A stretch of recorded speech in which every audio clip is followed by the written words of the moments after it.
nossa próxima medida de dispersão a ser estudada é a variância. A variância representada por S ao quadrado de uma amostra de n medidas é igual à soma dos quadrados dos desvios dividida por n menos 1. Assim, nós temos duas fórmulas, uma para dados isolados e a outra para dados agrupados. Então, a primeira aqui se refere a dados isolados. S ao quadrado, que é a variância, é igual ao somatório dos desvios elevado ao quadrado dividido por n menos 1.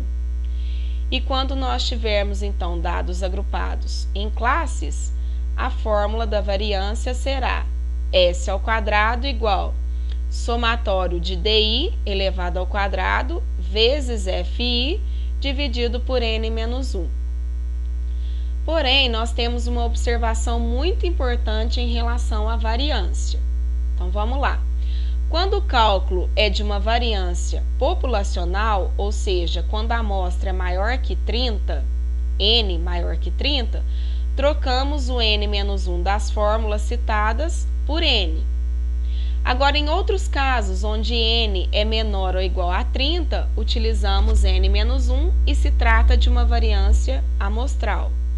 Gente, então tomar muito cuidado, né, com essa observação, porque ela é válida somente para o cálculo da variância, tá? Então, quando no exercício pedir para vocês calcularem a variância, antes de vocês fazerem qualquer cálculo, verifique o tamanho da sua amostra, porque se for maior que 30, eu vou tirar o n menos 1 da fórmula e deixar só n. Agora, se o meu n ele for menor ou igual a 30, aí vai permanecer o n menos 1, tá bom? Então, vamos para os exemplos. Para a gente ganhar tempo, eu vou utilizar os exemplos anteriores aí do desvio médio, tanto para os dados isolados quanto para agrupados, tá bom?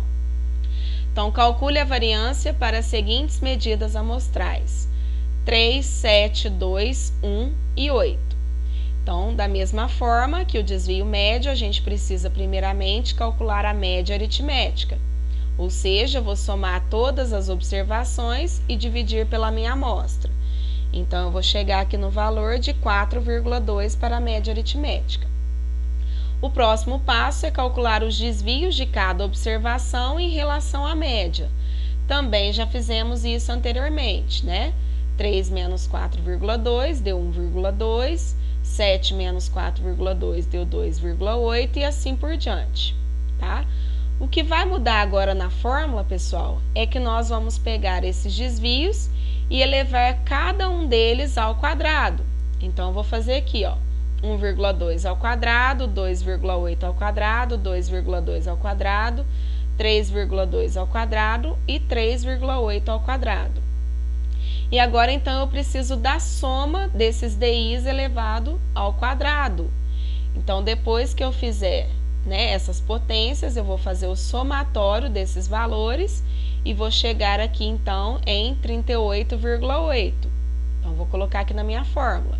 Somatório de DI ao quadrado é 38,8. Dividido por 5 menos 1. Por que que eu vou tirar 1 mesmo?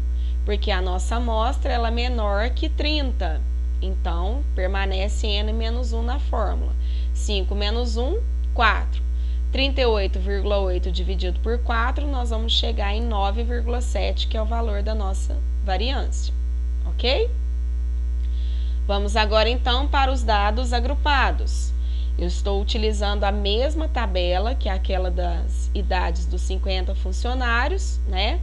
Então, nós já tínhamos calculado anteriormente a média, que é 1.922 dividido por 50, que dava 38,44. Calculamos os desvios de cada classe em relação à média, que é fazer ponto médio menos a média aritmética, né, para achar os desvios. E aí, depois eu montei uma outra coluna aqui, colocando DI ao quadrado vezes a frequência absoluta. Então, agora vai mudar um pouquinho em relação ao desvio médio, porque eu preciso, primeiramente, elevar o meu desvio ao quadrado para depois multiplicar pela frequência. Então, 16,94 ao quadrado vezes 6 dá 1.721,78. 9,94 ao quadrado vezes 10, 988,04. 2,94 ao quadrado vezes 13, 112,37. 4,06 ao quadrado vezes 8, 131,87. 11,06 ao quadrado vezes 6, 733,94. 18,06 ao quadrado vezes 5, 1.630,82. E 25,06 ao quadrado vezes 2, 1.256,01.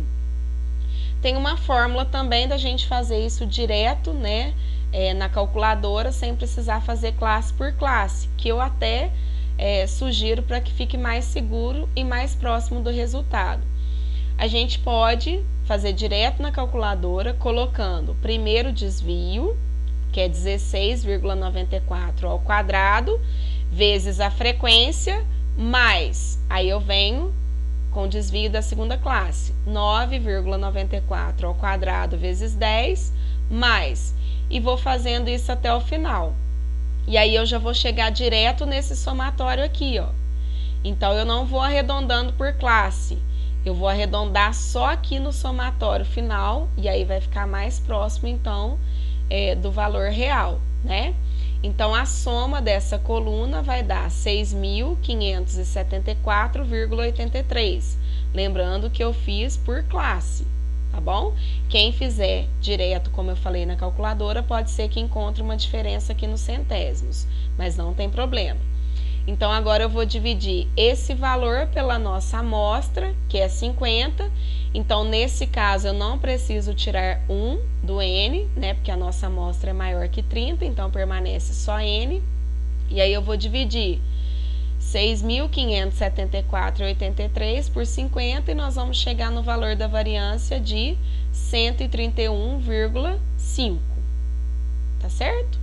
Então, o nosso próximo vídeo será relacionado ao desvio padrão e ao coeficiente de variação de Pearson.